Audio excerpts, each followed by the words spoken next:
A very good evening. So there were by-elections in Chipinge and also in Kariba. These were council by-elections.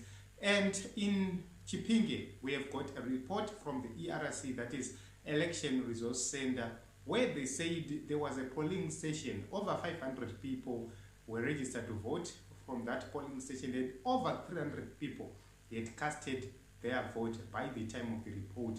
However, 27% of the people who casted their vote today were assisted to vote on the basis that they couldn't write or any other things. So I don't know, with the literacy rate in Zimbabwe, it's so shocking to have 27% of the people claiming that they cannot write, claiming that they need assistance to vote. This validates the claims of intimidation, the claims of harassment of voters. So this is the issue of massive voter rigging was alleged from that polling station or from Chipinge.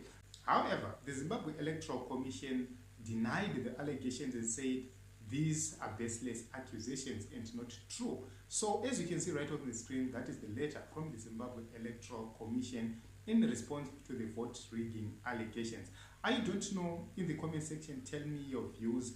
How do you view this whole issue? Can we have 27% of 300 plus people who voted, can we have them being said they are illiterate? I don't know what you think about this matter. I don't know what your take about this matter, but I don't think that people who can write or people who can read their names can fail to actually put an X. Lo Bengula was not educated, he was not literate, but he managed to put an X